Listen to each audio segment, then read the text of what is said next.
Hollywood! Lights, camera, action! Hollywood Brown! CD Lamb still running! Into corner!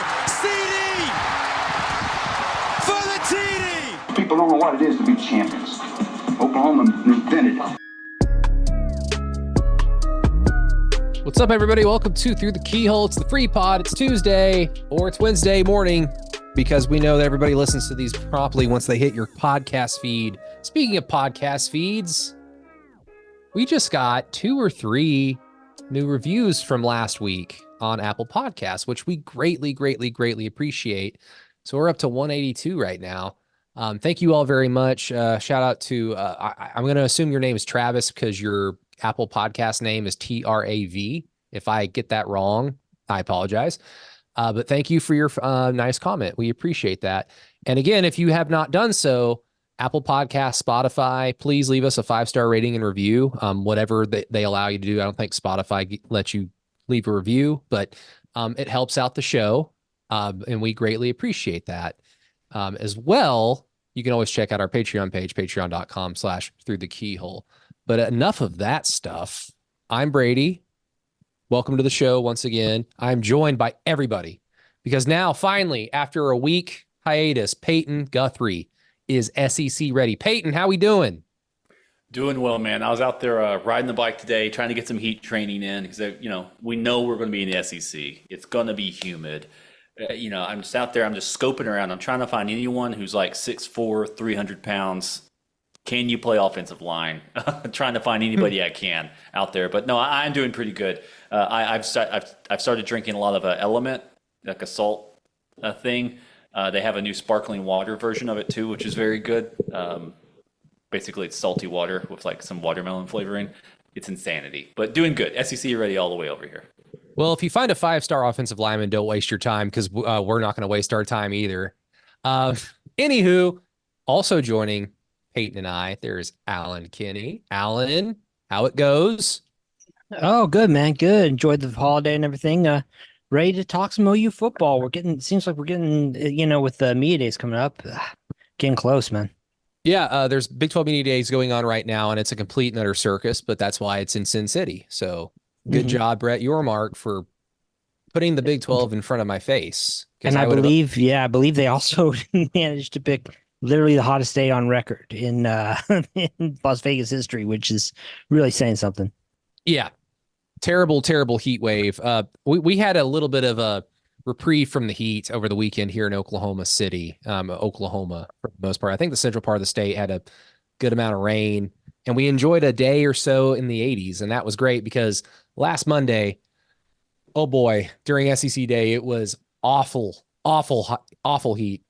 And I was even wearing, speaking of, I was even wearing our Keyhole shirt, which we've had a few people also reach out to us and let us know that they purchased our Taco Bowl t-shirts that you can find at keyholepod.com, our free website.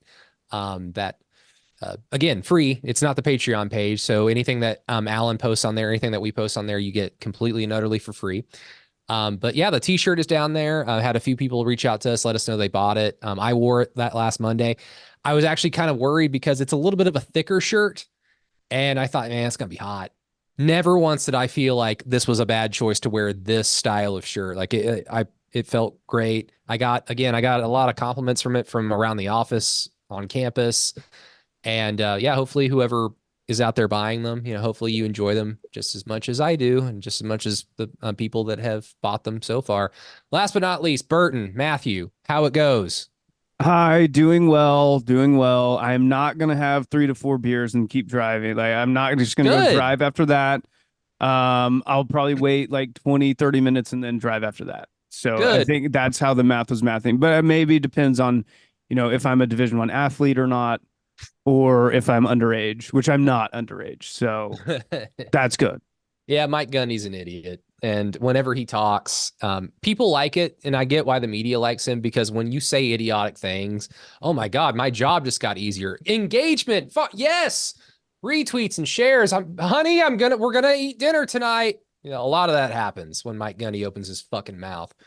But we don't need to get into all that. But I'm glad, Matt, that, here, I'll just quote friend of the podcast, Alan, had him on the Patreon pod a few weeks ago, Mr. Bunky Perkins. He had the tweet of the day in regards to Mike Gundy. I don't know if you all saw it, but he just quote tweeted the video clip that's making the rounds about Gundy's opinion of how people make mistakes. I don't want to get into it, but you've probably all listened to it by now. But Bunky had the thought of like, yeah, that sounds like a guy that grew up drinking 3-2 beer. And that's where we're going to leave it. Anywho. Yeah. OU's in the SEC.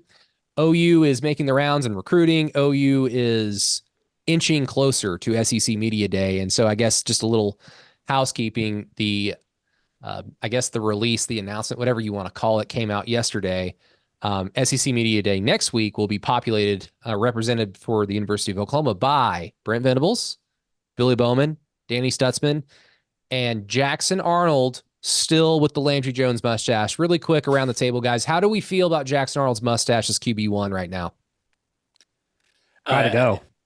God, yeah, it's gotta go. The musketeer look, with the little chin thing, and you gotta have the full beard. It's like, have you ever seen Bull Durham? No one out there? I mean, yeah. Mm-hmm. It's like Yeah.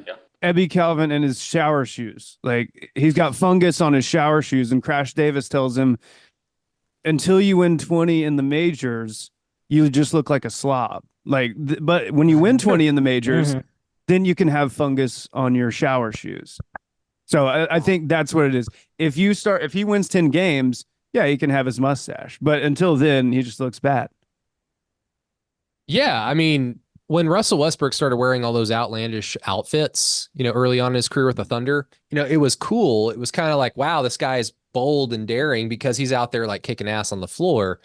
When he would, as he got longer in the tooth with the Thunder, and he started having nights where he was shooting 3 of 19 from the 3-point line, not the floor, but from the 3-point line, and the Thunder lose a 1-possession game, again, missing 16 threes. And then he dresses like that. Then it's like, oh, you can't, my man. Like, then it becomes very loud what's going on, and nobody likes it. But Alan, are you in the boat for Jackson Arnold's mustache, or do you not care? Oh, I mean, I guess, pardon me. Do what you want, man. I mean, it's your face, it's your life. I'm not going to get too exercised about it, but I mean, if it were me, I would say if he came to me and said, Alan, what do you think? I'd say, hey, man, like, it's got to go. Got to go. Maybe next year when you grow up a little bit more. Like, I to this day, I'm 33 years old. I can't grow a beard, a mustache. I can't. So I'm not one of the gifted ones, unfortunately. And Jackson, I think you and I are probably in the same boat on that. My man, you're QB1 at OU. Get the look. Let's do this thing. But let's not dunk on Jackson Arnold, because we all are excited for him. One thing we are not excited about that much is the offensive line recruiting. Now, we hear it through the Keyhole. We're very transparent in our not necessarily our dislike for recruiting, more so our dislike for recruiting talk. Like, that's not what drives this show. That's not what drives through the Keyhole. We are OU fans. Like, we are plugged into the program as much as we can be as outsiders. And a part of that is following recruiting and like, oh my God, this coach followed this kid and this kid unfollowed that school, like all that stuff. Like, we read it on Twitter. All four of us, to some extent, even more, like maybe more, maybe less. We absorb all that content. But at the end of the day, when we get on here, we're not the recruiting podcast. But it does get to a point, especially at this point in the year, where there's not that much to talk about, where some things happen or patterns of things happen, or like we've seen the same damn movie before. All this to say, Bill Bedenbaugh is a frustratingly good coach. And I say that because he routinely does not grab or gain the verbal commitments. And then, of course, the eventual, signing of the letter of intent, which is completely useless in the day of the transfer portal, but whatever. He routinely does not get the A target, the B target. And especially over the last few years, that's been kind of the case. But he's frustrating in that, as a fan, you are not satisfied during recruiting season, but we all know, like, he's going to turn some guy you've never heard of into a probable NFL draft pick, if not a first-round draft pick, because that's all he's done. It's frustrating because he shouldn't have to really say that much on the recruiting trail. Well, especially when you're recruiting a high-end player over a school like Missouri, or even over schools like Texas or Texas A&M. All you have to do is just say, here are all the skins on my wall. Here are the guys that I put in the NFL, blah, blah, blah, blah, blah. Come here and you can be right in line with that. That's why the SEC has enjoyed so much success with the players that have gone into their conference, because they want to get to the NFL. Why does Bill Bedenbaugh seem to have a problem signing players over schools like Missouri? Well, what's his name? Lamont Rogers, Lamont Robinson, whatever. Lamont Rogers. Again, we're not a recruiting podcast. I guess surprises a lot of people and chooses Missouri over Oklahoma. So, I mean, once again, in like a battle for essentially two players, Williams Nwaneri, defensive tackle last year, and now Lamont Rogers, offensive tackle, chooses Missouri over Oklahoma. And then, of course, Caden Green is kind of a part of this whole OU Missouri drama. But Peyton, I'll start with you. I mean, where are you with this? To me, again, it's like frustrating in the moment because there's nothing really to do. There's nothing really to talk about. You never want to see your school kind of like lose a recruiting battle for a high-end player.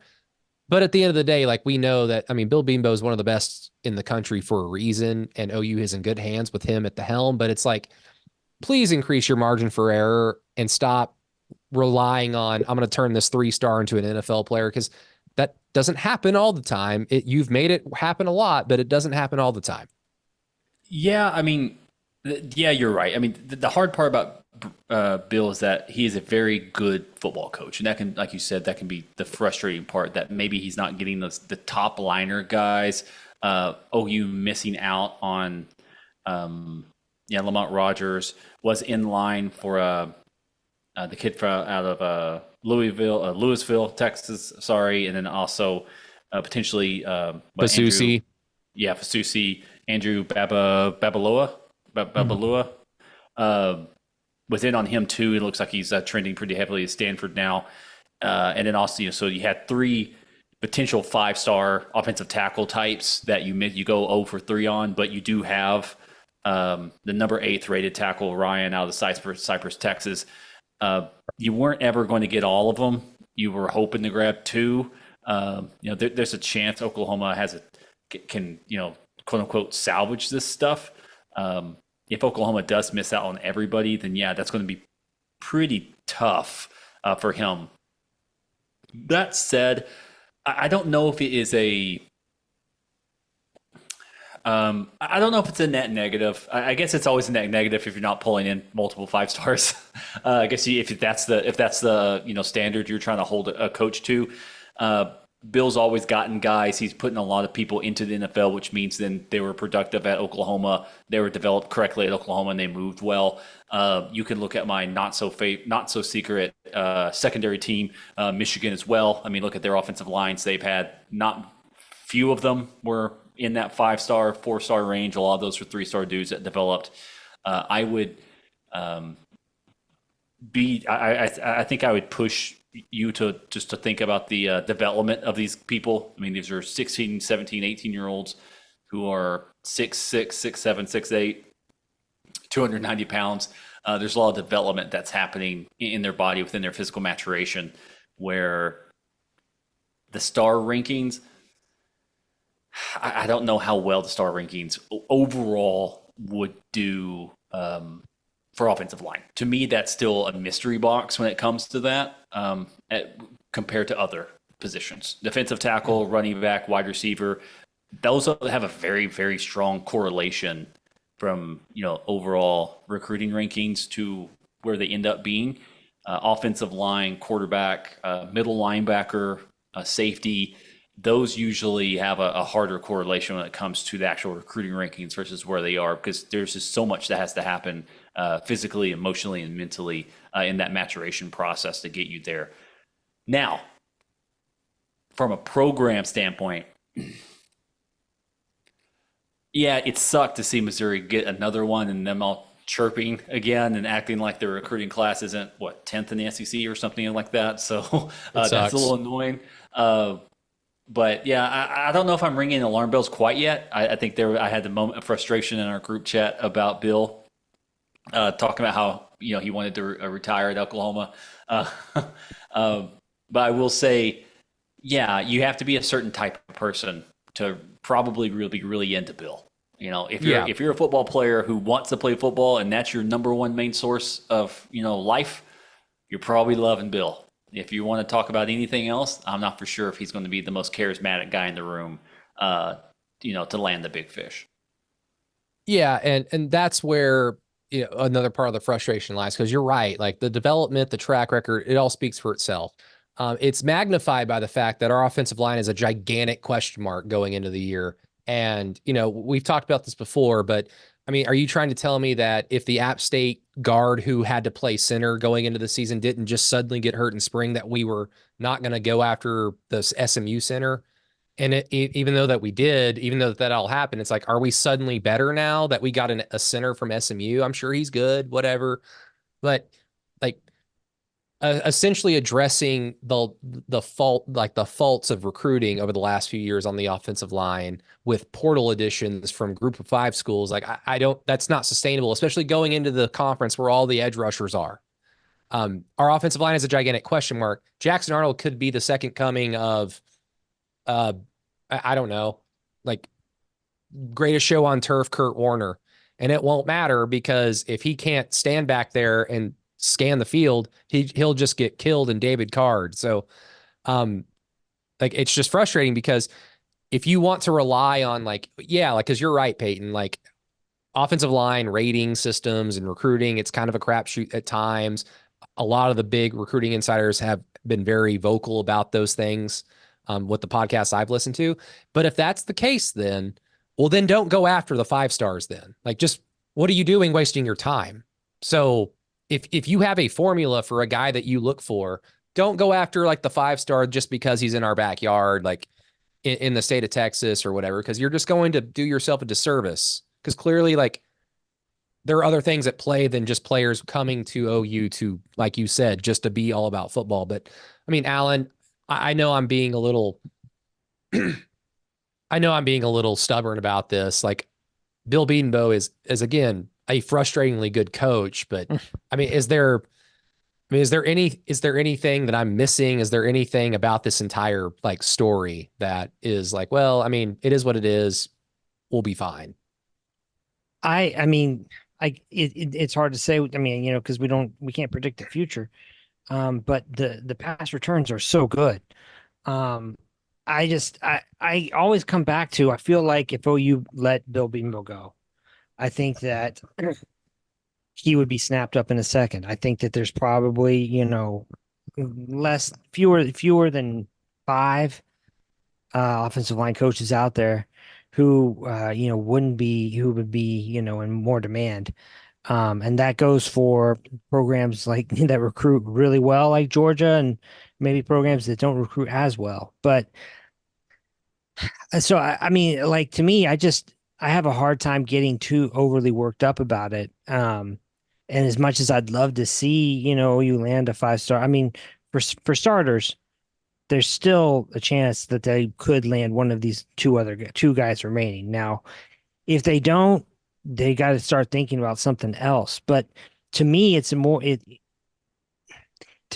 a matter of trying to figure out what it is about the situation that could use tweaking, as opposed to like, we need to just move on from Bedenbaugh, because I mean, he's too good. The guys that he's putting out are too good. And I mean, yeah, if recruits can't pick up on that, like, I don't know what more you want him to do. You know, like, I just, sometimes the problem isn't you, it's everybody else. No, that's true. And look, if a player's major motivation isn't, I mean, because all their major motivations are to play football. Football is too dangerous and too grinding of a sport to just be kind of passe about it and just say, I'm in it for the money. Like, you could seriously injure yourself if that's the attitude you have. But a lot of the motivating factors are NIL and all the glitz and glamour that comes with, being recruited.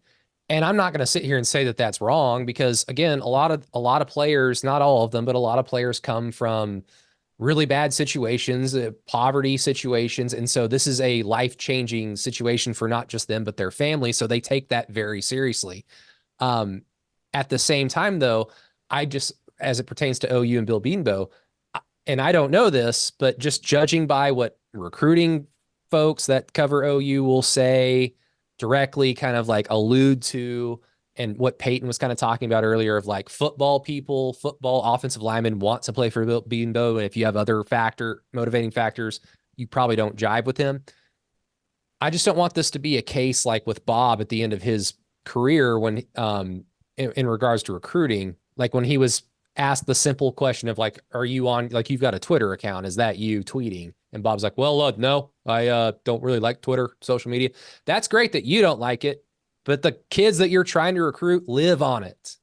So if like, just at least pretend like you can only do this job for so long based off your merit that, at some point, like you kind of said, Alan, like maybe they just start to not care about the guys you put into the first round, even though you put a first rounder offensive lineman into the NFL the last 2 seasons in a row.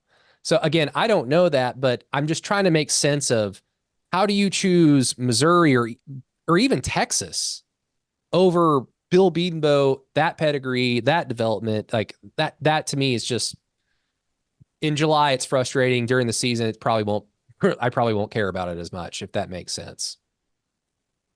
Sure. I mean, I also think, and I realize this is going to sound like a lame excuse at this point, but the way that the position was recruited in the last 2 years that Lincoln Riley was at OU, it put them in kind of a vicious cycle where, they needed guys who could come in and play immediately. And, you didn't have as much room for maybe developing guys. It just that can be a vicious cycle when you get caught up in filling needs on in a premium, especially premium position like offensive tackle, trying to fill that through the portal, is, the way they were essentially forced to do. So, I mean, it's also feels to me like a matter of getting the kind of rationalizing the locker room and the the players that are incoming, I guess. I've been looking up over here. So Bill Beanville got hired as the offensive line coach, or got hired on the staff in 2013. I'm just looking. I went through it, and this is just on 3. So just looking up, but I mean, I've written down every single offensive line recruit or transfer that they've had. Really started the transfers in 2020, but 2021. I mean, you only had 2 offensive linemen recruits from high school. That was it. It was Savion 2020, I think. In 2022. The same there, because and was that the class where one of those guys was the highest rated recruit in that class, and it was Nate Anderson, who's at SMU now. Yeah, Nate Anderson. Jesus Christ. Nate Anderson was in 2020. Excuse me, sorry, that was 2020. Okay, but that same class did get you Anton Harrison. So I mean, he was also a 4-star in that one, first round pick. Feel really good about that, obviously. But 2021, literally the 2 out of high school were Savion Byrd and Colin Montgomery. I don't think Colin Montgomery ever played a snap. Savion Byrd, obviously now at SMU. 2 transfers, Robert Conjul and Wanye Morris. Wanye Morris, obviously, 3rd-round pick to the Chiefs. And then to follow that up in 2022 with only 2 high school guys, and Jacob Sexton and Jake Taylor. And then your lone transfer you got was McCade Matire. yeah, that sets you back. I mean, that sets you back. I mean, I'm looking like in 2014 they had 6 high school commits. In 2015, 6 high school commits. 2016 they had 4. 17 wasn't very good. They had 3, but 3 of those guys all went on to play in the NFL. Creed Humphrey, Marquise Hayes, and Adrian Ely. I don't know if Ely ever stuck in the NFL, but I think he at least got a sniff of it. But it's just the steady decline you can see of, just literally just numbers. Like, you're not even giving yourself chances to swing and miss. It's like if you're swinging, you better hit when you're only bringing in 2 high school recruits. Yeah, and look how much people out there that are like Bill Bedenbaugh's biggest fans. And again, I think I'll speak for all of us. We like Bill Bedenbaugh. We want him to do well. And not just for OU, but because we've seen it. Like we've seen great offensive line play out of guys we had never heard of. I mean, the biggest example we can think of recently is the Cheez-It Bowl, where it was just like, who was out there blocking for our offense? And then we damn near beat Florida State. So, like we love Bill Beanbo, but the Bill Beanbo cheerleaders are probably saying like, well, a lot of that's Lincoln Riley's fault because he was the head coach and we know what his recruiting philosophies are and how screwed up they are. And that may be true, but I think, Matt, what you're painting it's a much broader picture than that. Yeah. And then even looking at 2014, so this would be the first class. I mean, you land Orlando Brown. That's really good. Jonathan Alvarez is another name that I think played some. He played a lot. He got played over. Right. Right. But he was a solid rotational guy. Right. I mean, got played over. And then the rest of these, I mean, Dwayne Orso-Backus, Joseph Paul, Alex Dalton, Natrell Curtis, Jags. I don't even know if they played at sub Jags. Right. 2015 was a great one because you had Bobby Evans, Cody Ford, and Drew Samia. Yeah. Those all hit. Drew Samia and Cody Ford were 3 stars. Bobby Evans was the highest rated one. But I mean, even then, Dominique Hearn is in this class, Jamal Danley, Quinn Mittermeier, guys that you've never really even heard of, right? Who he play for. Right, exactly. No, and another thing that you get into with Bill Beanbo, and look, if a player is great day one, play him. No ifs, ands, ors, or buts. But Anton Harrison, Orlando Brown, Caden Green last year, and there might be another that I can't think of right now. But these are all 3 players that played their freshman year partly because they were clearly good. Anton Harrison, Orlando Brown went on to be Orlando was a 2nd round pick. Was he the first pick of the 2nd round? But he's an NFL Pro Bowler. Makes 3rd, something one like of the that. highest paid. His combine because he didn't bench press enough. Oh God. And he ran so slow. Yeah, but he's one of the highest paid NFL linemen right now in the league. So his resume speaks for itself. And Caden Green is more than likely on his way to the NFL. But, 3 examples of you had to play them partly, again, because they're good, but also partly because of that dwindling number of recruits you've brought in out of high school where you are forced to play them because, the guy that played over Caden, Caden got put in during the Texas game, right? Who was starting over him at guard? I think it was Bird, wasn't it? It's either Bird or it might have been Everett. Oh, yeah. It was Everett because Savion Bird, they played Savion Bird a lot in the SMU game, and he got fucking worked on one play where Dylan Gabriel got sacked, and that was basically it for him. And SMU was I'll have that here. Yeah. Yeah. And Troy Everett he's the guy from App State, right? Who was going to be, he's the center until he got hurt. And then, yeah. So again, you're forced to play these, albeit very talented and day one ready true freshmen, but not because they are clearly the best player on the team or at that position, but because the guys in front of them are from App effing State, because you've not recruited or you've got the numbers, the competitive depth to at least make the competition worthwhile. It's just we've got no choice. We're playing Texas. Caden, go out there and play out of position. And it worked. So again, Bill Beanbo frustratingly good because he makes these situations work. He gets players that can handle the pressure and block really well. But it's my man, this is teetering on disaster. We're in the SEC now. I don't know if you can get away with having 2 or 3 offensive linemen in a recruiting class and just saying, yeah, we'll clean it up in post with the portal, right, Peyton? Or am I wrong? Yeah. Coming back to it is, there is a marked difference between where Oklahoma was versus where they are now. I dropped out, so I apologize. Alan has already made this point. 2023, now it's hard to say that's a Brent Foley class he held together. I think they took 4 offensive linemen. They had 4 offensive linemen. 2024 is 5 in 2024. It looks like they're trying to shoot for 4 this year. I think it's just a philosophy from the top down. There's only so much you can say, Bill Beatonbow, why are you only getting 3 dudes? When your head coach is I need to have 6 wide receivers. That's the hard part about the numbers crunch. It's hard to fully lay that completely at his feet, in my personal opinion. Because when Bob was coach, Bob understood. And you can tell the classes were different when Bob was there with Bill. And now they're different with Brent. And we can be upset with Bill, but we also need to, in my opinion, understand that ratings-wise, this is the best Bill has ever recruited. And it has been underneath Brent Venables. So you can tell there's been a numbers release for Bill to bring more dudes in. And Oklahoma has been able to grab more of these guys. Oklahoma historically under Bill has been getting 3 stars and elevating them to a 5-star production. Now Oklahoma is actually grabbing 5 stars. Now holding on to them. We already mentioned Caden Green, so on and so forth. But, you know, the guy that's already committed, and if Oklahoma can get one out from under Texas, I'm not for sure if someone to get the nerd kid because he seems to really like school. But if you get the other kid who's potentially leaning towards Texas, which Oklahoma's still in the fight for that. Depending on re-rankings, you've got 2 5-star offensive tackles you got in your class. You know what I'm saying? So I don't know if it's. I'm not really quite ringing the alarm bells when I think the biggest issue is that we look at Phil Steele, we look at some other people, and they're ranking all these position places, right? Position groups, and Oklahoma's like offensive line last.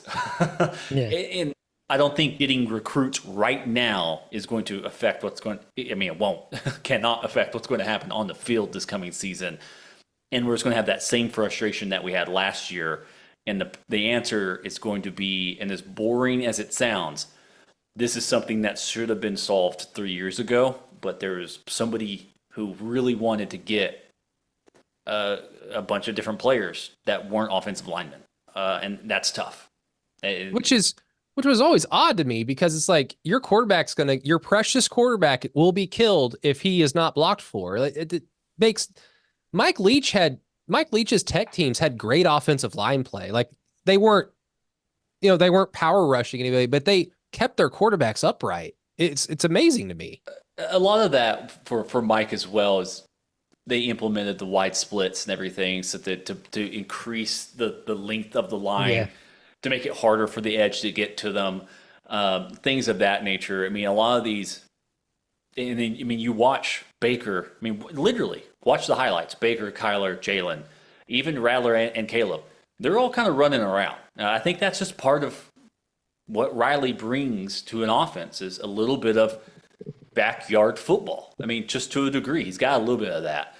I was watching, because I wanted to watch a murder, I was watching the 1996 Fiesta Bowl the other day, and even Steve Spurrier was like that. Now, it's really weird to watch that offense, quarterback under center, 5 wide, take 3 steps and throw a slant. I was like, this is weird looking when I'm so used to them always being a shotgun. And there's a couple times Nebraska that said, we're just going to sack them. And like they just no one's in the way they sack Warfel, I believe, completely, easily. I'm just not for sure for some reason if offensive line is something passing quarterbacks, OCs kind of care about. It's weird. I mean, I say that too because I want to mention it one more time. Davis, you can kill me. My secret team, Jim was a quarterback. He seemed to really care about the offensive line. So I don't know. Maybe it's just a certain type of spread or something like that to where it's kind of like, I just need you to hold the guys for 3 seconds and then the quarterback will handle the rest. Yeah. And like the thing is at a certain point it becomes a numbers game insofar as if you take 7 players, right, take 7 offensive linemen, 2, 3 are bound to work out. Or they will work out. Just how it goes. When you suddenly and dramatically say, okay, nope, now instead we're going to take 2, like your margin for error goes completely, or it just goes away. It was just and that it just feels like something happened there in that period where it just set everything kind of adrift. Do we want to keep talking about Lincoln Riley real quick? Do we want to? I don't want to. It's just really hard to. It's like it's almost like politics to a certain degree. When people are like, "Oh, but the inflation," I'm like, because the decision was made 5 years ago, for something to happen now. I mean, there's nothing that we're doing right now. I mean, OU Oklahoma is going to have to be another 2 years away from that event to be fully like the decisions of the past. We're not rectifying it, of that nature. I mean, No, there's a lot of stuff I talk about on my day job. I'm railroading you slightly. I apologize. A lot of stuff I talk about on my day job when I'm interviewing people, and we have a lot of talk about like generational trauma. It's like my great grandmother. The government came, took all of her money, took her house, and said, you have to live over here now. And they're still recovering from that. If you look at economic charts and stuff like that, it takes generations for a family member to get back to a standing in which somebody was before something like that had happened. It's like that in every walk of life to a certain degree, especially if offensive line, because you mentioned earlier about it's not sustainable to do that via the portal. Almost any other position you could. Offensive line is real tough to try to live life pulling dudes in one at a time, 1 year at a time. Yeah. I mean, really, again, I put a bow on the Beebo thing since that's what you ended on. It's one thing to add a guy to the portal when you just need one spot and you're adding like basically a finished product and it's just plug and play. And, like Walter Rouse, good example, like was a good player at Stanford. Stanford is a good offensive line school. Good example. I don't know why anyone thought the kid Spencer Brown from Michigan State, a team that won 2 games last year with a bad offense, was going to be a good addition. Maybe he might develop into something, but I'm not surprised that no one's talked about him since he got here, but it is what it is. But in regards to the Lincoln thing, I mean, you're right. I mean, we are like roughly 2 years away from when the earliest time where a bow can be, placed upon the OU Lincoln Riley story. And that's, 2 years from now, that would, in order for that to happen, it's a disaster for USC starting this year moving forward. And Lincoln Riley has either shown the door or he leaves of his own accord. And I'm with you, and I assume I'm with everybody on the show in that I also don't want to talk about Lincoln Riley that much, but I'll give West of Everest some credit. I think Grant Benson from West of Everest said this, but we have to talk about Lincoln Riley. Like, if you are an OU football fan, if you are running an OU football podcast, you've got to talk about Lincoln Riley because we're still kind of intertwined. Like, there's still narratives out there that people believe. And Alan, we talked about this last week about how, he leaves and he left because, the institution that is OU is not prepared for the monster that is the SEC. Lincoln Riley knows this, and he's just, I'll go prepare for the inevitable at a different school that is more aligned with it. We'll get to the alignment thing later. And that was just the accepted narrative.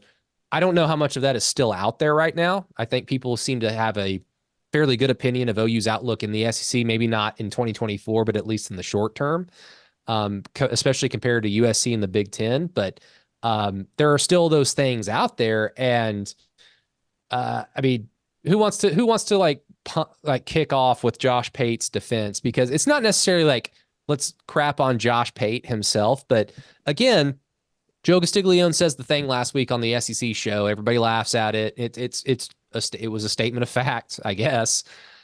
And just like clockwork, somebody comes to Lincoln Riley's defense because that's what's happened. Whenever Lincoln gets dogged by somebody in the media, he goes to some media member and says, actually, when I lived in Norman, my house got broken into and we feared for our lives. Something like that happened. So Alan, Peyton, who wants to start off with the Pate defense of USC? Or not necessarily USC, but of Lincoln Riley.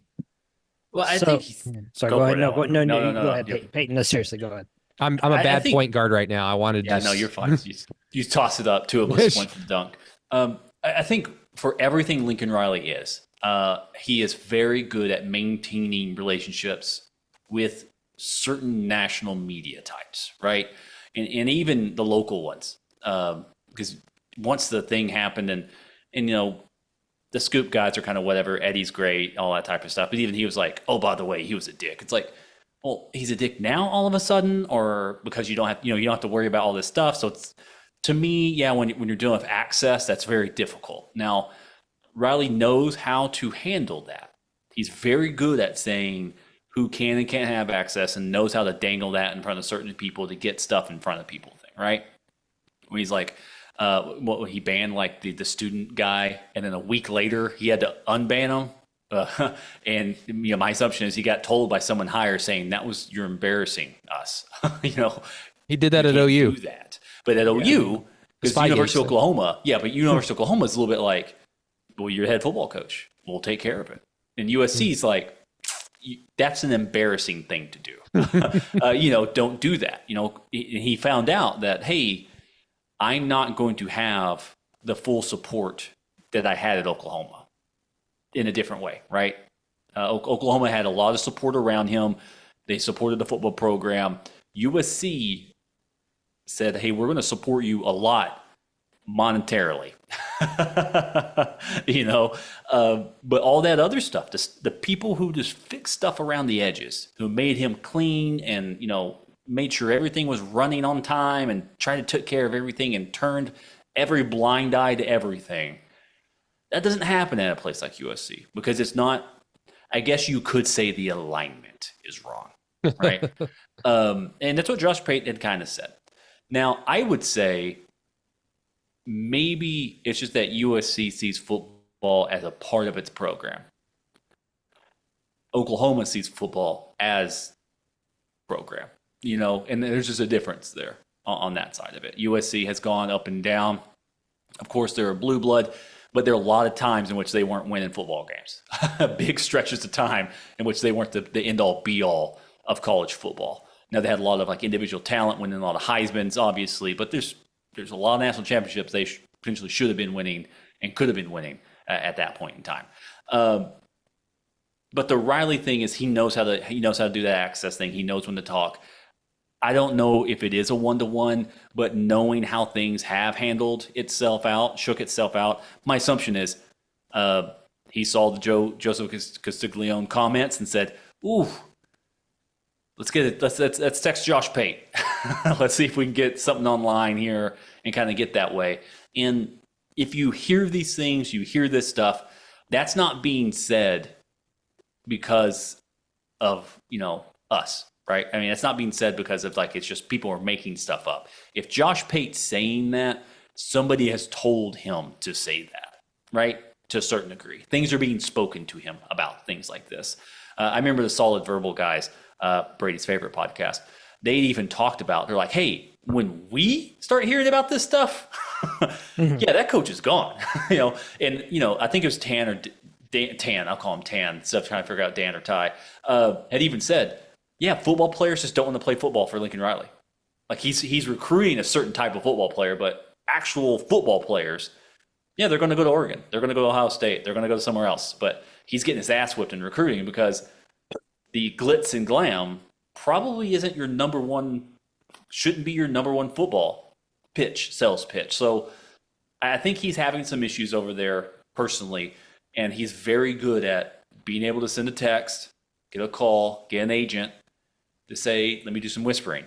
But if I was the AD or the president at USC and I have to hear Josh Pate say how USC needs to get out of Lincoln Riley's way, basically, I probably call Lincoln Riley. and from that point in time, maybe Joseph Castiglione, we all dodged a bullet from that side of it. I mean, as this every day this goes on, every year that passes by, it looks more and more like Oklahoma. It hurt in the moment. It was shocking in the moment, but it potentially looks like they dodged a bullet. And that's not saying Brent Venables is going to win 3 national championships in the next 5 years or something. It's just you can see the trajectory Oklahoma is now on.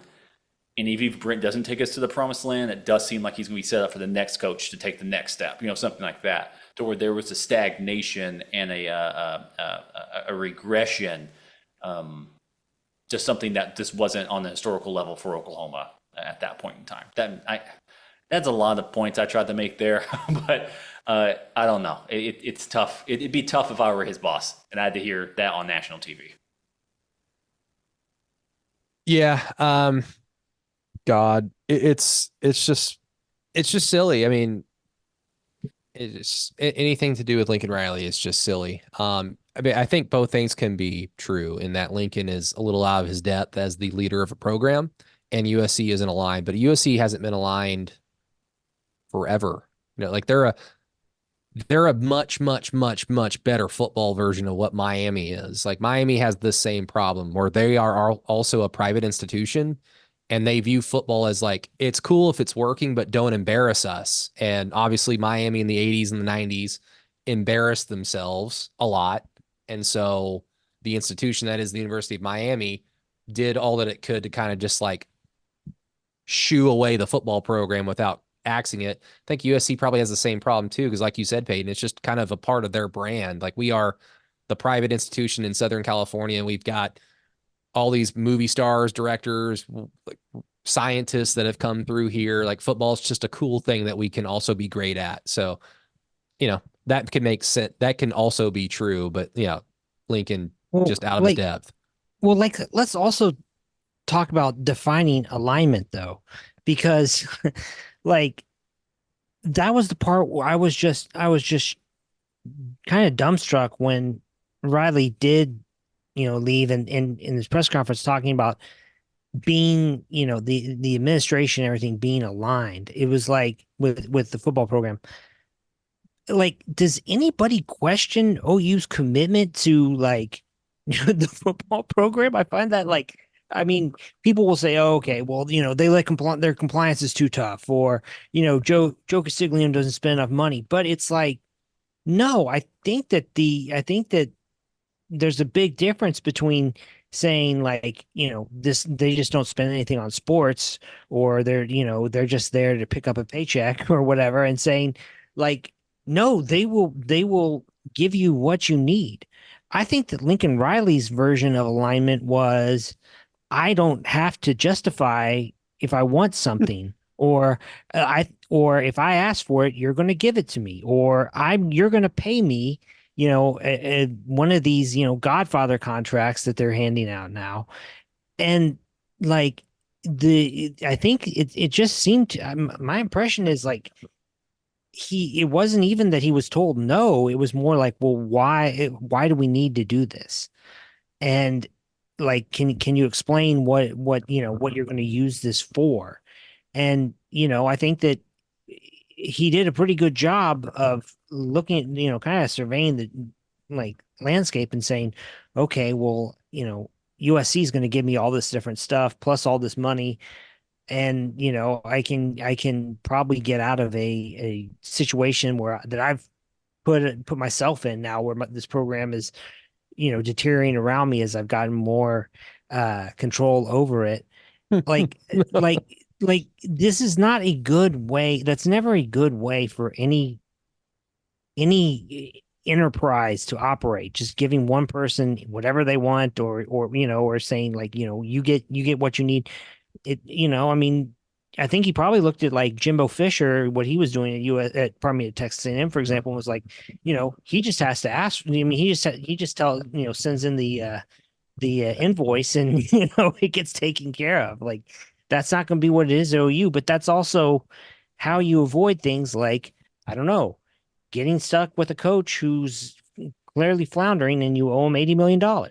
Like, is that I mean, Lincoln Riley himself is a millennial, but is that a millennial or a Gen Z stereotype, what you just described, Alan? Like, I don't want bosses to tell me what to do. I don't want to meet a standard. Like I'm working at a higher level here, and I don't need to justify my presence. Millennial, 100 million%. As someone who has to manage, I have 10, 11 people that I manage currently. Yes. I will. Well, you're in a creative job, so you're working with a bunch. You're working with a bunch of Stanley Kubricks. Strangle everybody. No, but as someone who has to submit and create budgets for a government, I will say I would love to be able to say, here's the number I need. Don't ask me any questions. Right. But yes, I mean, having to go through what's a CapEx and what's an operational and what's it's being used for. I mean, what's its depreciation? I mean, all that time. I'm sure Lincoln didn't have to do that kind of shit. But why? Like, why does your recruiting budget need to be X amount of dollar? Something like that. You need to be, every human adult who's in that type of position either needs to be able to justify that, or have someone they can delegate who knows how to make the numbers look pretty on a spreadsheet to have it justified. Yeah, I mean, yeah.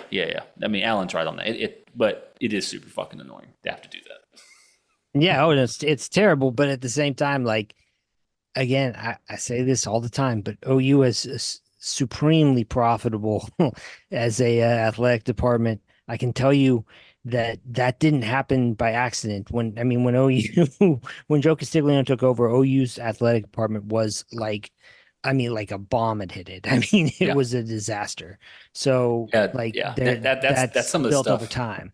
Yeah, that's some of the stuff. And I know Brady will revile slightly, but when people talk about Joe Castiglione and say like he may be like a top 580, period. I mean, it's like that. What he's been able to do for University of Oklahoma and the athletics department and save it and make it to where it.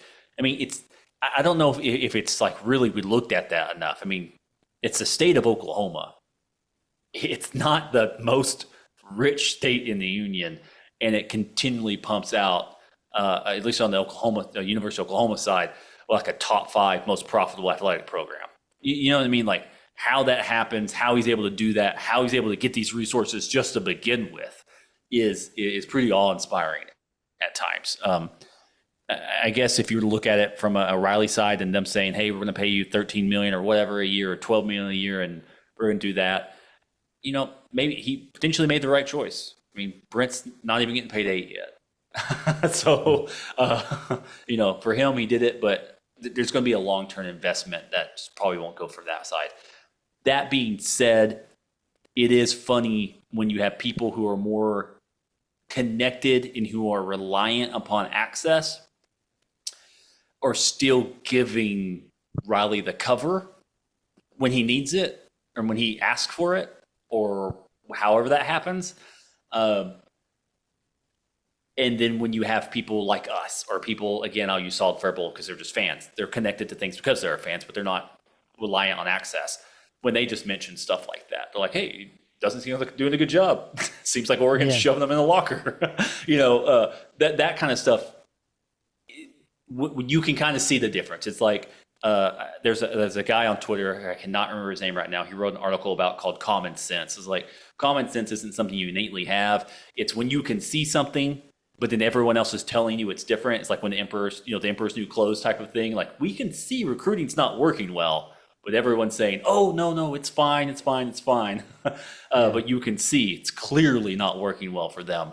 And I just don't know how much Riley has left in the chamber, or how much of that he still has to be able to get like a national sway over it, because he didn't have it in the LA market. Bill Plaschke killed him day one, right? So and I don't know how much and that's the thing that strikes me though, is like it's not only like USC needs to get out of the way and let Lincoln Riley cook or whatever. It's kind of like why in the world would you trust him at this point to like I heard Andy Staples even say the same thing. Like he's like, Lincoln's a smart guy. I trust him to figure this out and it's like, I'm not saying he's not a smart guy, but like at some point, like it's the same thing over and over and over. Like why would you have faith that he can do this or is even interested in doing it? I think that's one of the narratives that still exists. And it's that it's not a Lincoln Riley problem per se that the defense sucks. That was an Oklahoma problem because they play in the funky Big 12 that doesn't play defense at all. I think that supersedes in the minds of people who are still, quote, wanting to believe in Lincoln because he's smart, unquote, to figure it out. I think that supersedes like what we've seen of Lincoln Riley at USC, like albeit with Alex Grinch, but it's like, it doesn't matter if it's Alex Grinch or Ruffin McNeil or the assistant to the manager who oversaw or watched Aaron Donald for like a year or two, who's already good. Now that's going to be fine on defense. No, it's like, this is a Lincoln thing. OU sucked on defense for a while. And yes, some of that happened before Lincoln. But OU can fix it. And they're attempting to, and they're succeeding doing that. Lincoln is just essentially blaming Alex Grinch for everything. It's like, no, man, like even your, the coaching tree that you come from doesn't really care about defense. and hasn't really ever cared. So, Yeah, I mean, you're right. I mean, when I had Matt Zemek on, I think I said that right, talking about that was his number one thing. He's like, yeah, Lincoln Riley's big mistake was keeping Grinch after the first year. He should have fired. I'm like, no, the big mistake was bringing him over in the first place, or the big mistake was keeping your strength and conditioning coach in the first place. Things like that nature. And I kind of walked him through, and he's like, yeah, you're right. I mean, we should probably get rid of him if we get another strength and conditioning coach. And I was trying to walk him through to it, being like, but the strength and conditioning coach can only do so much. I mean, everyone kind of teaches you how to, I can be a strength and conditioning coach. Let's squat. There's one person making the decisions in all this. Like one person is picking these people. Yeah. But he somehow has them kind of confused. I guess. I mean, maybe it's like a Wizard of Oz situation. I'm not for sure at that point in time. But no, it's funny to me to continually see the spinning of it in where certain people have come off the debate line, I guess. They're seeing that the Emperor has no clothes on. What's incredible to me is just like Lincoln's a good quarterback coach. Like, make no mistake about it. Like you can really pick, some details. You can go through it with a fine tooth comb. Like, he didn't recruit Baker. I'm sure both of them helped each other out. That's where some credit can be thrown at Lincoln for helping develop Baker. But I think Baker was just kind of destined to be great because of who he is. I guess Baker's early success helped Kyler see OU as a place to succeed, even though Kyler had been on the record, I mean, since then, that OU is the school he wanted to originally go to and was probably going to go to until the swag copter swooped in pre-NIL day, and he made a different decision. But he saw where the wind was blowing in Aggie land and said, yeah, I'm going to go where I probably should have in the first place out of high school. And Lincoln happened to be there. And so, yeah, like, he helped develop him as well. But I mean, Kyler is a freak. All that wasn't necessarily 100% on Lincoln helped him get Jalen Hurts, who then helped him get, all that helped him ultimately get Caleb Williams, like his only, the guy he recruited, the guy that he, quote, developed, which, I mean, Caleb still making the same mistakes he made as a true freshman at OU in his third year as a college player.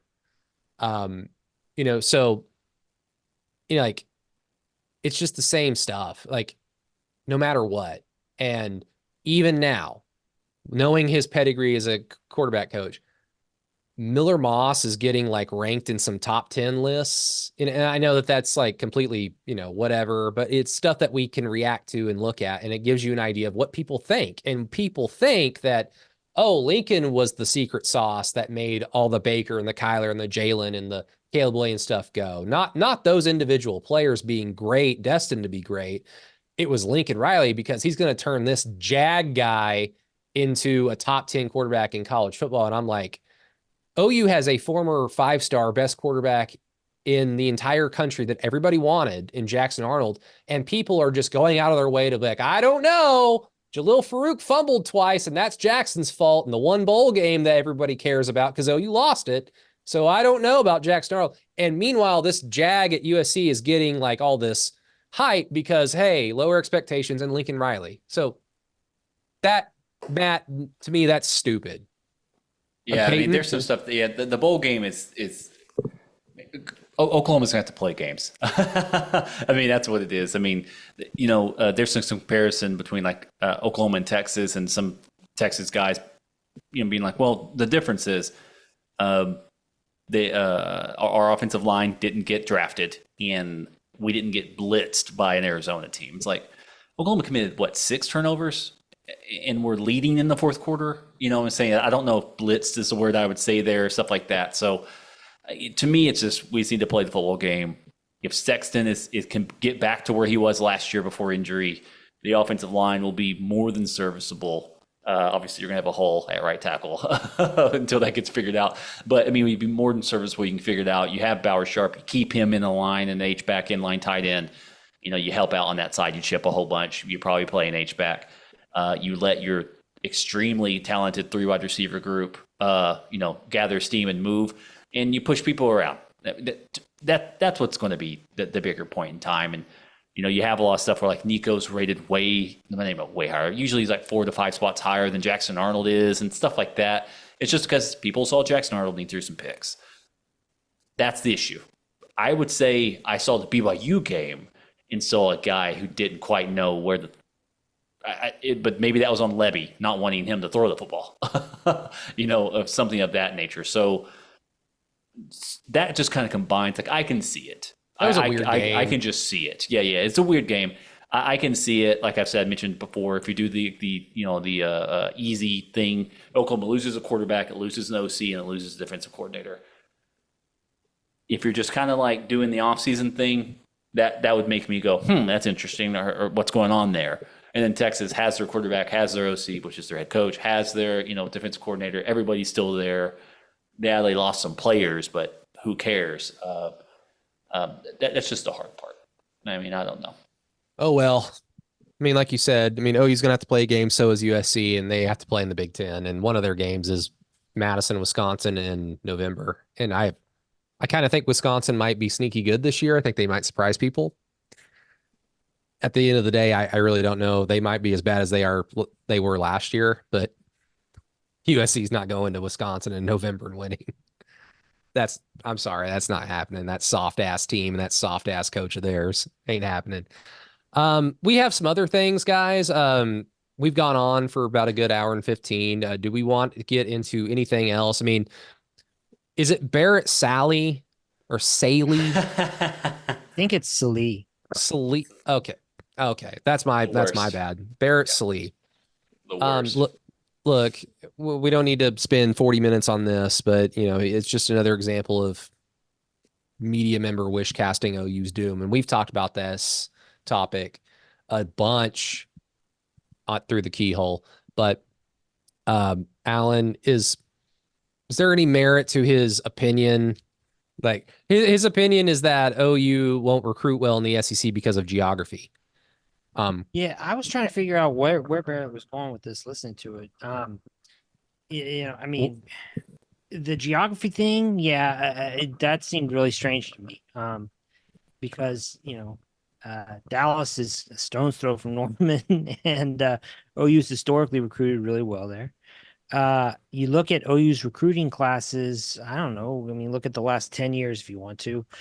I mean, some of them, we're talking like in the teens, but lately a whole bunch that are in the top 10. So like, and that was when OU was playing in the Big 12. Now they're selling like the SEC brand on the recruiting trail. I didn't quite get that part. And then when he said, I think OU could be a team that's like consistently 9-3.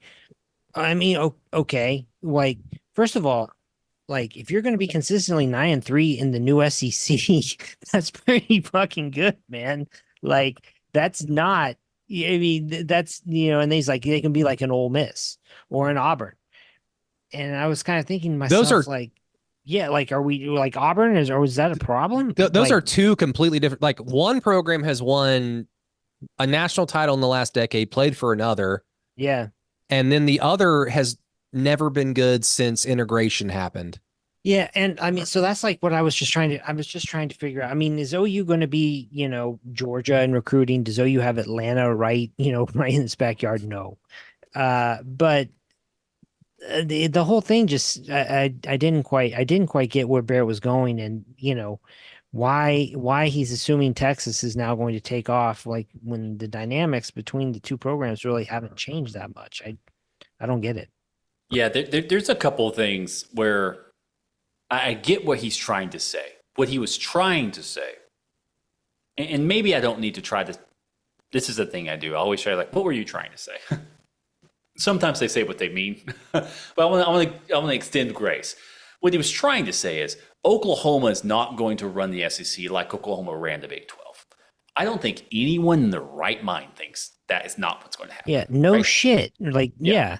There's just other big programs around. Like I'm having SEC people on the Patreon where I talk to them. I'm like, yeah, I mean, you just get another big time school that's going to come in. There's going to be more rotation at the top. And none of them are afraid, which is wild to me. None of them are like, fuck. I mean, it does kind of suck you guys. All of them are like, hell yeah, it's another big game to watch. I'm like, you guys have it right. Because they've been in this SEC mind grind set forever. Like, yeah, we love watching big teams come in and we play them. That's cool. So of course that was not going to happen. So then he has to, like, that's the point he wants to make. So then you have to work backwards from the point you're trying to make, which is always a bad idea. Just raise your hand. Don't do that. Don't make a point and then work backwards. Work towards the point and see if it holds true. So then he has to say, well, why won't they run the SEC like they did the Big 12? Okay, recruiting will be an issue. Well, historically and under Brent, currently, they're recruiting better than Texas. You know what I'm saying? They're recruiting better than all of these schools he mentions. Of course, they're not at a Bama, Ohio State, or Georgia level. Ohio State obviously not in the SEC, so not in the Bama or Georgia level. But who is? None of the teams he mentioned above Oklahoma is. So he's then trying to say you're going to be in that one tier down that's going to bubble up every 3 years and play for SEC title game or something like that. You're not going to be in it every single year. Now, where he made the mistake, and Alan, you try to make it seem like it wasn't a big deal. I think it is a big deal. When you go Auburn, Ole Miss, I'm like, okay, one, that's insulting. It should be. No. I mean, it's Alabama, Georgia, yeah, and then it's Oklahoma, Texas, LSU. They're kind of in their thing, and then it's Tennessee, Florida, Auburn. The Aggies, the Aggie schools. The Aggie schools after that. I'm totally cool if you would have said Oklahoma's going to be in the second tier of the SEC, which means they're probably playing for a title every once in a while. I'm like, yeah, 100%. That's what I signed up for. That's what I think everyone in their right mind signs up for. But when you walk up to me and say, you're going to be what this historically 6-win team is, it's like, what the fuck? Like, is your brain not working? And the geography thing, it's like, Oklahoma already recruits these schools. It's going to be easier to recruit these schools because you'll be playing against these schools. You'll be in the conference that makes all the NFL guys. I mean, none of that stuff can be used. All that stuff was being used against Oklahoma, and Oklahoma's still recruiting in the top 10, and now they're recruiting in the top 5. I mean, it just has to be what Brady and I have talked about, and I'm sorry, this point just heats me for some fucking reason. Brady and I have talked about it quite a bit, and we've talked about it, Alan. It's the whole thing of like, the story isn't Oklahoma is a good football program, because they just are. The story is when Oklahoma, the fall, like Nebraska fallen. That's the story. When a blue blood dies, that's the story. There is nothing that is showing me so far from all the stuff that matters that Oklahoma is next on that chopping block. At all. Yeah. Penn State could be, I mean, they're just stuck in forever. Penn State's not a blue blood. 9-3, 10-2, and whatever. Yeah. Andy Staples called them one, whatever. USC could be the next one on the chopping block. They're if Lincoln becomes a bad hire, that's like 5 bad hires in a row. It's not story when the people who are normally known for doing the right thing just keeps doing the right thing. That's just not a story. It's not news. It's something that it's kind of in my back of my head about what's kind of going on in the political stuff. We got a lot of pundits who aren't making a lot of money on a boring political atmosphere. So let's get somebody who's a lot more entertaining in there so I can make more money. It kind of feels a little bit like that to a certain degree. Like, there's nothing to talk about. Like, that's why fucking Colorado's like the 10th best team in the video game. It's like, yeah, they want to talk about Dion. You know what I'm saying? Oklahoma's not a good talk about program. And we're in the talking season. So that's just what it is. Yeah, I mean, the frustrating thing is, like, they're looking at this guy and a lot of other people are using very short-term, like, pieces of evidence of, like, 2 years ago they were 6-7, completely forgetting the factors that went into why that happened. And then looking, like, ahead to this season where OU could very well only win 7 games, 8 games, like that's on the table, and using that as like, see, they are going to be the next Nebraska. But this is the University of Oklahoma. We're a blue blood, and we've had 7 years since 1947 that can be considered bad to everybody.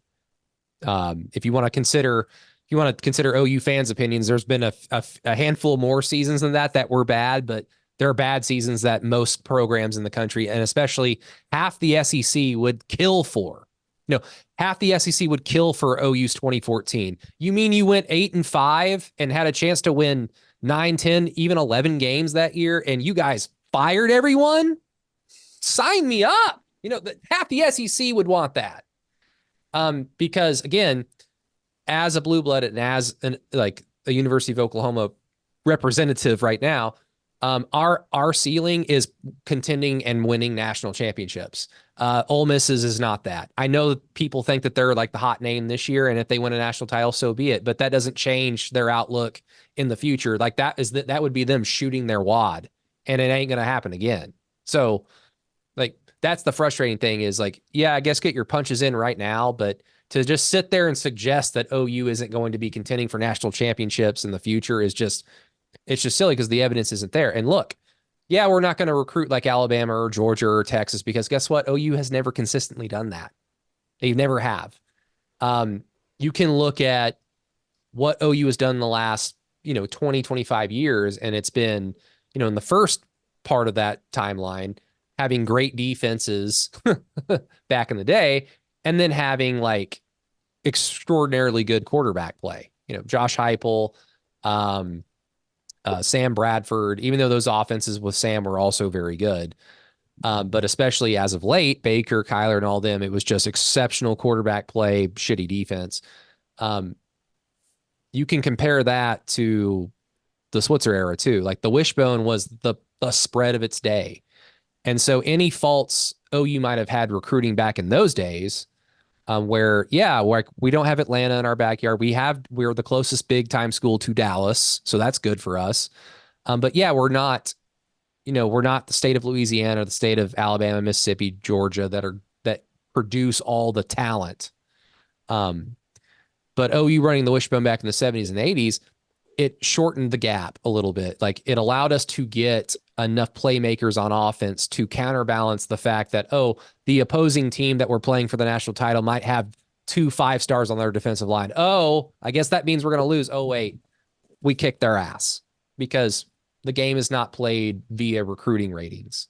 So I guess, again, sit there, get your punches in now. It ain't going to last long. But any final thoughts on this, Alan or Matt? No, man, we covered it. Said it all. Hells yeah. Well, is there anything else that we haven't touched? Because again, I think Brent's talking on Tuesday next week. So when the next time we meet, we'll have some what is his competitive depth of 2024? What will he repeat over and over again that we will also yes, Brent, yes, more of that. It's going to be wild. Yeah, it's going to be good. I will say, Arch Manning in the game. Didn't want to be a distraction. Rumored to get paid much, much more to be in the game. Yeah, how stupid, how fucking stupid does that story look now from a couple months ago? He's concentrating on the field. Are you kidding me? And now this, he did it so that he could get $60,000. I heard to be in the commercial. This confirms to all of us, right, that he's nowhere near where he's rated. Again, he is higher rated out of high school than Adrian fucking Peterson. He's nowhere near that, right? Because this stinks of a kid cashing in while he can. Because I don't know if it's coming. I think Paul Feinbaum even said that Arch Manning's going to start some games for Texas, but Quinn Ewers, but Quinn Ewers is still going to be QB1. I'm like, okay, that's just the ultimate. I want to make the Manning family happy because I'm Paul Feinbaum, and I also want to make UT happy because they're in the SEC now and I have to deal with them. So that is a nothing prediction. People that are like, yeah, Arch Manning's coming because he threw a fucking deep ball to a wide open guy in a spring game. Please lose me with that shit. That's funny. This won't be the first time that Texas had the son of a, or I guess, he's not technically the son of a former famous NFL player, but he's in that family. But Chris Sims is one of my favorite college football players of all time. So hopefully that cycle continues. But yeah, anything else, guys, before we sign off here? Good to go. Hells yeah. All right, everybody. Thank you so much for listening to Through the Keyhole. Again, don't forget patreon.com/through the keyhole. Peyton just put out a new Patreon preview pod with for Ole Miss. Speaking of Ole Miss, with let's see, John Gillespie. John Gillespie. Yep. From SI. So thank you to John for joining the show, and especially a show that kind of just shat on the school that he covers. So what are you gonna do? Like we're defending ourselves here, and this is what happens in the SEC, right? Like whatever. But yeah, patreon.com/through the keyhole. Also check out the free page, keyholepod.com, for all of Alan's awesome writings. Also that t-shirt that we keep mentioning. Shout out to, again, a few of you that have gone out and reached out to us to let us know that you've purchased it. We greatly appreciate that. And then, of course, don't forget to leave a 5-star rating and review on Through the Keyhole on Apple Podcasts or Spotify. But for Mr. Matt Burton, for Peyton Guthrie and Alan Kinney, this is Brady Trantham. Everybody, thank you all so much. Till next time, Boomer. Sooner.